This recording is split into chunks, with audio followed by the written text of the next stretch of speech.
Welcome. I'm Roy Blitzer, and our show is Ask Dr. Business.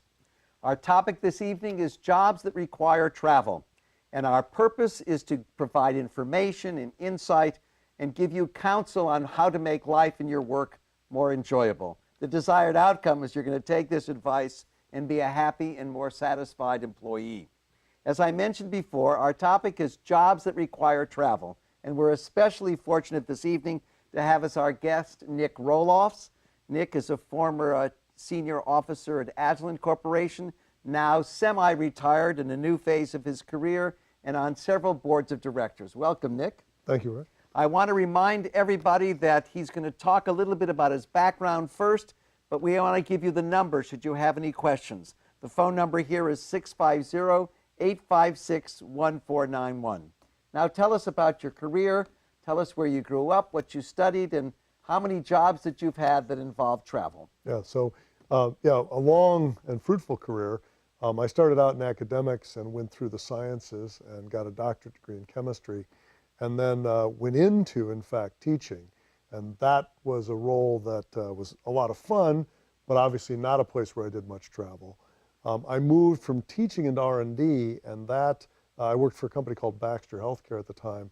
And that really is what started me into the mode where I was out in the field, because I quickly became a liaison between the internal R&D organization and customers. And so that role required me to do short duration flights and then some car driving. So you were started off in a car arena as a traveler. That's right. So you'd get up early in the morning, and how would your day go? Yeah, so sometimes the travel would require me to be away from home 2 or 3 days, but in the car. So it was sort of start a Sunday by loading up the car, Monday morning early depart, and then go to the first location, and then maybe stay overnight at night somewhere 500 miles from home, 300 miles from home, and then next day drive home often. That was a sort of a driving role. Maybe there were 2 or 3 days in a row. So you've had the opportunity to have all means of travel as your work. Yeah, and then evolved to roles that were national and then international. Now tell me, when you took your jobs, did you know that there was travel involved? Were they accurate about explaining? Usually the ads say, 20% travel, it's really 45. Right. What has your experience been there? First, I did know there was travel, and that was something that was always described.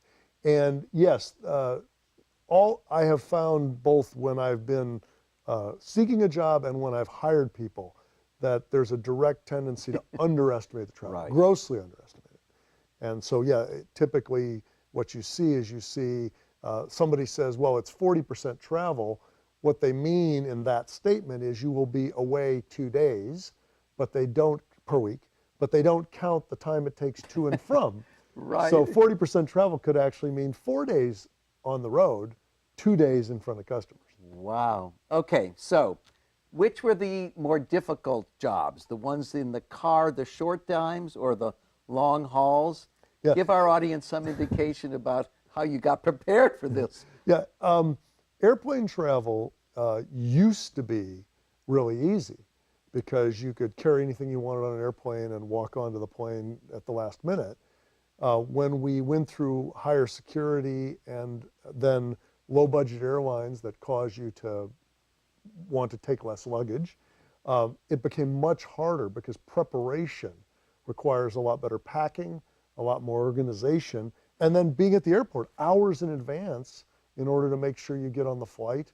And then obviously at the other end, the logistics of picking up luggage if you had to check it. So airplane travel is much more difficult than car travel. It requires much more planning. So how often would you be gone on the job that you traveled the most? The job that I traveled the most. Probably the last 10 consecutive years of my career, I was gone almost every week. Wow. And so it would be, some weeks were 3-day weeks and some weeks were 10-day weeks because I would travel overseas. We did a little prep before our class and I would say our program began. I would say our class because we were talking a little bit about how we can instruct people. Talk a little bit about the nature of why people travel and why the jobs involve travel. And were you explained this, or did you get this on your own? Yeah, I think it's evolved. So originally, and this would be 30 years ago when I really started doing jobs that traveled, the travel was a necessity to interact with people. And what's happened in probably the last 10 or 15 years, probably the last 10, is video conferencing and media interaction have reduced travel or changed travel from a necessary communication tool to a necessary social connection tool. And that social connection is both internal when you travel within the company, go to a remote site or other, and it's external when you travel to see a customer. So that's a major change, but the purpose today of travel is really to develop relationship. And that's why people nowadays travel. We have all the video tools we could need, and yet meetings aren't as efficient or can't be the complete substitution for interaction. It occurred to me as you're talking about this that the customer interface, sales, marketing, managing a division, they may require more travel than just a regular. Talk a little bit about that, whether that does increase sales, does that make the bottom line more productive? What do you think? Yeah, people do business with people. So really, nobody buys anything outside of a relationship, and you can't underestimate how powerful that personal interaction is in doing business or just trusting the product. Your personal interaction with that customer is part of the trust that the customer sees and part of what the company delivers to the customer. So you really have to go and meet the person at some frequency in order to develop that trust. And that's true also As a manager, I'm yeah, sure. internally managing people. They can't really relate to you if all they hear is a voice or all they see is a memo. And so there has to be some opportunity.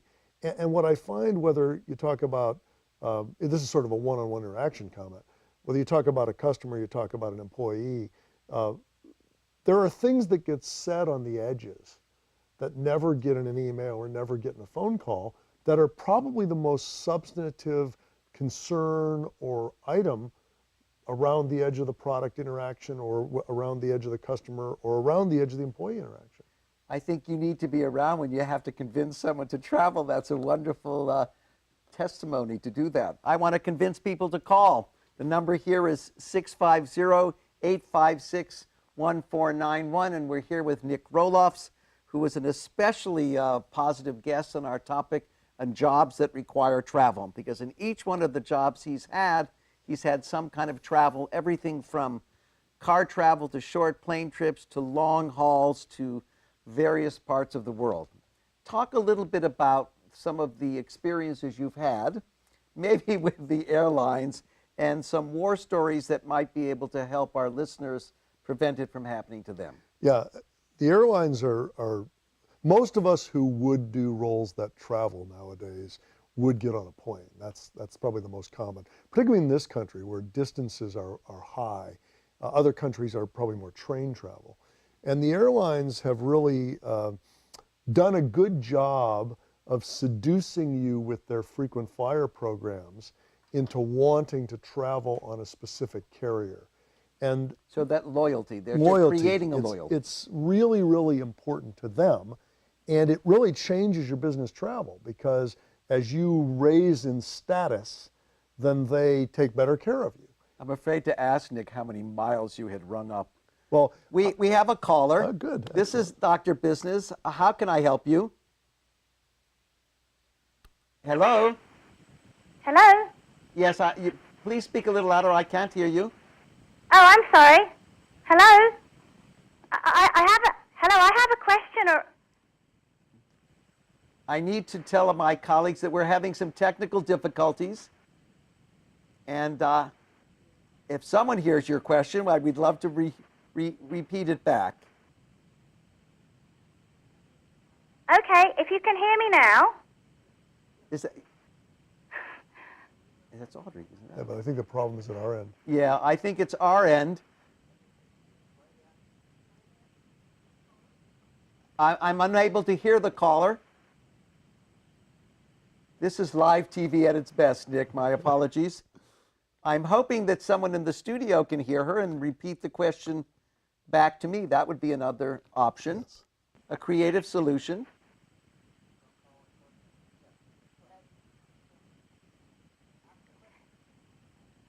So can you tell me? Now I can hear you now. Thank you so much for hanging with us.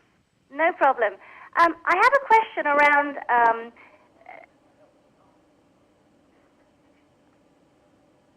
What a No shame. problem. Hello? Wait. The idea of when you are traveling on an international system. Hello? Yeah, we can hear you.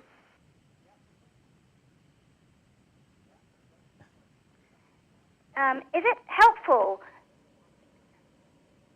Is it helpful to register with the global entry system? Because sometimes I find that when I get off a plane in a different country, trying to get into the next country takes a very, very long time. Does that global entry system actually reduce the amount of time to help you go from one country to another, especially on a long-haul flight? I'm glad you brought that up. I'm anxious to hear the answer. Yeah, no, it's a good question. I think what the caller is referring to is there's a process that you can register with in the United States that allows you to clear customs in countries around the world, and it's called global entry. And it makes a huge difference in terms of your speed in getting both onto the plane and off the plane. Because if you register for global entry, you also quickly can go through the Security Trusted Traveler system, which is a TSA system, the protocol for security at airports. Is that different than getting the special check and getting the shorter line, or is it the same It thing? is the same. But the global entry that the caller is referring to is the same thing in customs.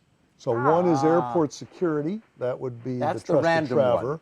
Yeah, and then global entry is the one where when you get off the plane and you enter a foreign country or this country, you go to the short line and it's all automated and you go through a passport system that's a thumbprint instead of having to stand in front of an agent and talk to them. Tell us a little bit, if our caller doesn't mind, what you have to do to get that kind of. Yeah, so it actually is a segue from the previous comment I was making, which is once you get at the highest level of status with an airline, the airline will submit you for approval through either or both of these systems, the Trusted Traveler and the Global Entry. Wow. And then you have to go in and be fingerprinted and have eyeball scans and other biometrics, and that costs a small amount, about $100. Once you're done with that, then you're in the system. And then as long as you don't break any rules, you're in. It's also good if you're traveling with a companion, like a wife or a girlfriend or a boyfriend, that they get it too, because you could get out very quickly and spend the other hour waiting for that person to get through. That's right. Does that person have the same privilege if they don't travel as much? It's difficult to extend it to a spouse. But that would be only presumably on pleasure travel. So in business travel, presumably you're traveling with colleagues, so it's useful to have the colleagues all have it, so you can, when you land, you can go through the security system. Should we assume that once you have it, whether you're on a business trip Yeah, or you not? can. So a little anecdotal story. I travel to England quite a bit. It is forbidden to bring haggis, which is a Scottish product. I'm from England originally. Oh, well. No, we still have a call. So it's forbidden to bring that in the country. And I brought it in once, declared it, and got scolded. And the next time I came in with my global entry, which you don't go through the customs, because the first time was a pleasure trip, they actually searched my entire bag for it, because if they were to have found it, then they would pull my global entry pass. So you can't make any violations, even as simple as trying to sneak in a can of meat that wouldn't be allowed. But as long as you don't violate anything, you have it for life. Well, thank you for calling. I hope your question got answered, and my apologies for the technical issues of having you probably repeat it several times before we could hear you. Well, so please try to call again. The phone number is 650-856-1491.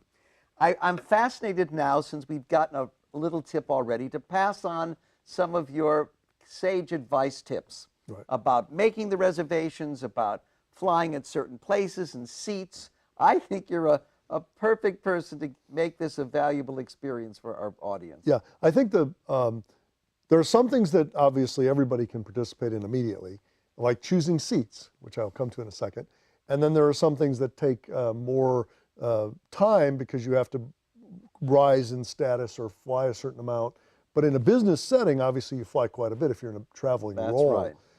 One, there's a website that's www.seatguru.com. It is the best website in the world for picking your seat because they will tell you all the advantages and disadvantages of every seat on every aircraft flying. So if you know you're going tomorrow on Southwest on a 737, you can look up and pick which seats are good and which seats are bad. And then you speak to the airlines to get it. They don't get the seat for you. Correct. All they do is survey which are the best seats, and they know every configuration. And that makes a big difference because some seats, depending on your own preference, some people can't sleep well on an airplane, so they shouldn't sit in a noisy location. Some people get cold, and certain seats are colder than other seats. The front of the plane has the cleanest air. So if you're somebody who's subject to getting disease, you want to be as close to the front as you can. I guess the little diagrams you see on the internet don't really make that much of a difference. Exactly. Okay, that's a great one. Okay, now you've got your seat. Right. Is there a certain day to call you once? Yeah, so flying and booking are both the lowest on Tuesdays. So the internet websites, if you book your travel, and I typically in my whole career, I booked all my own travel. So you didn't have an admin help you? I had an assistant who would coordinate where I had to be, but I found that I really needed to figure out exactly which flight connected to which flight, because often I would land in city A, have a business meeting, and 5 hours later fly to city B. And so in that mode, you really have to coordinate your own. But the internet websites of all the airlines, the cheapest fare is typically Tuesday. And you want to be Tuesday at maybe the middle of the day. Those are the cheapest fare. Perfect. Okay. Now, you've got your airfare, you've got your seat. What about airport downtime? What are the... Yeah, so this is where... You must always bring a book or a Kindle or something. You have to, well, for me, I have to have Wi-Fi access so that I can get online, and then I have all the options. Carrying paper books is a different era, but I have all the options of reading electronic books. Except for those of us that really like to hold a book. Yeah. Right. But I have all the ability to download a book or to surf the internet, whatever. And belonging to the airline lounges, again, back to the loyalty scheme, if you have a certain airline, you belong to their lounge, you can get access to their lounge annual membership. They must have a special seat for you, Nick, I'm sure. Well, I happen to be the 22nd highest flyer on United. So I have it's like having a movie star on my show. I That's have great. a little over 4 million lifetime miles on United alone. What? And I mean, the joke, you talk about travel, but for somebody who really wants to know a lot about business travel, the movie Up in the Air is not actually that far off the mark.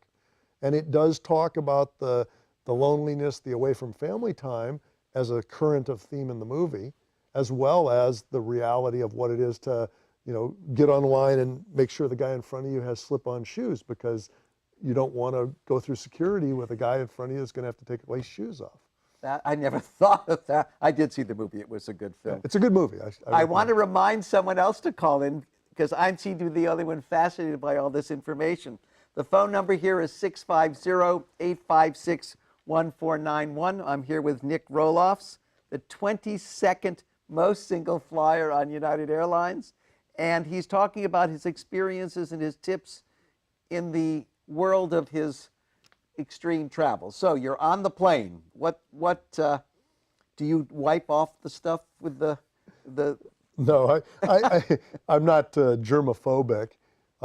Clearly, airplanes are places that are fraught with germs. But I'm not going to sit in the front if that's where the clean air is. Yeah, by FAA rules, the pilot has to have 100% fresh air, but they recirculate the air in an airplane.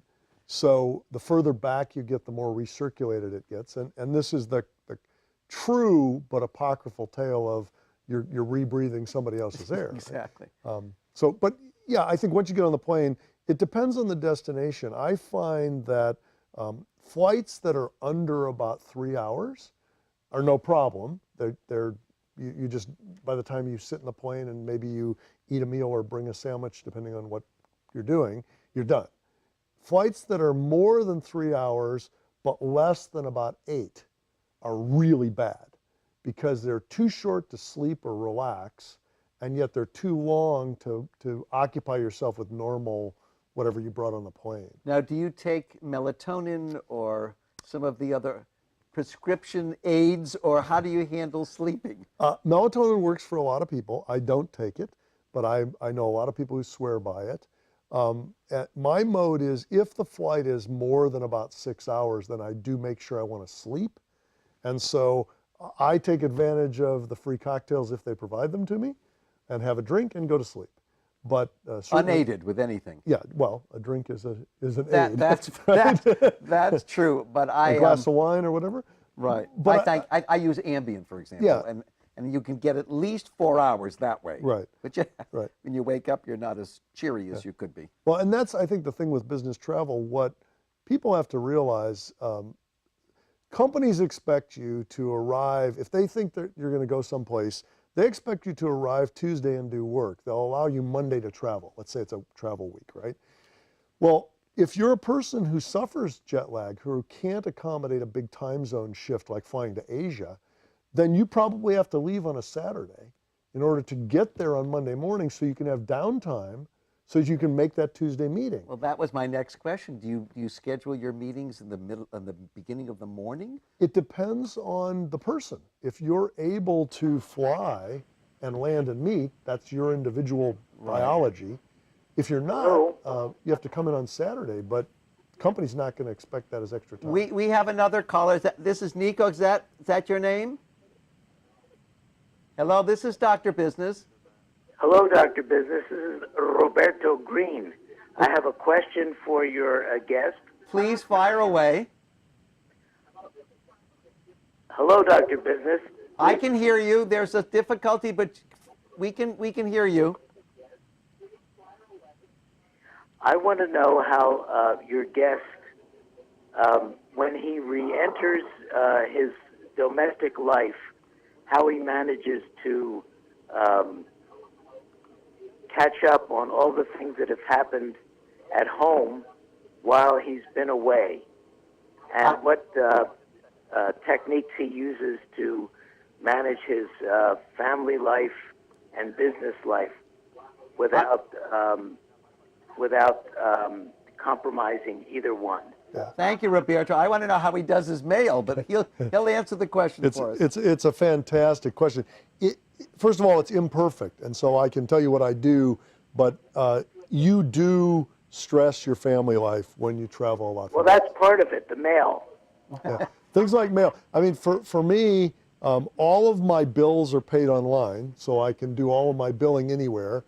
Things that are drudgery tasks, I try to do online as well. So I used to do my grocery shopping on Saturday in Asia before I landed on Sunday. So the groceries they would arrive by, web van, or nowadays the Safeway will bring you groceries to your door.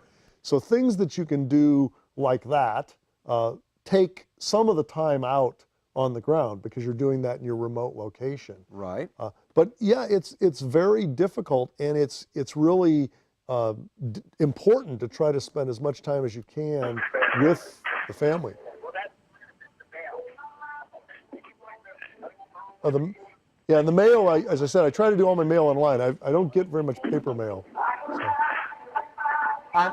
I'm fascinated to find out. I'll ask a question, Roberto's.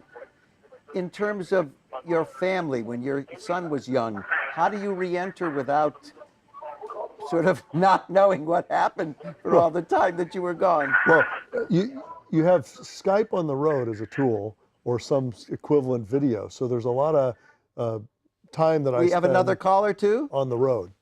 Is that Nico? Is that the other caller? Please, we have a few more moments. I'm not sure we handled Roberto enough, but Nico, can you ask your question? Oh, hello? Can you hear me? I can hear you. You need to be quickly because we're running out of time. Oh, I have a question. With long flights and traveling in the air many times, I was wondering, does your muscles ever get strained or tight? And if you have an exercise, or do you recommend anything to loosen up? Yeah, so yes, I mean, you definitely get muscle cramps. I get up about every 3 or 4 hours and walk around the plane, literally walk a loop around the plane, or try to stretch or move around as much as I can. The best advice, which I don't follow as well as I should, is when you get to your hotel, make sure you exercise. And get good light, they say. Yeah, light is very important. Flying west to east is harder than flying east to west because of the light. What about support stockings? Do you wear those? I don't, but They're supposedly very healthy. yeah, anything you can do to get I often sit like this, anything you can do to get your knees above your hips and you can alternate, but walking around the plane. I do a lap around the plane every couple hours, and if it's a long flight, the flight attendants don't mind that you walk through different cabins of service as Right. long as you're obviously just walking it around. But when you get home, do you do exercise? Or when you land at a country, do you exercise as well? I'm a bad behavior, so take the advice that you should and don't follow my behavior. Well, thank you, Nico. Good luck to you when you travel. Well, I think we're almost out of time, Nick. Is there any piece of advice in the about 20-something seconds we have left to tell our viewers and listeners about traveling? The only comment I would make is if you take a job that travels, realize the places you go the first few times you visit are really exciting. Take advantage of that. But the 15th time you've been to the same place, it's not exciting. So realize that when you take a travel job. And one advantage of traveling on the job. What is one advantage? Getting cultural exposure to people around the world. Thank you. Thank Good you. luck. Thank my crew. Happy Thanksgiving to everybody.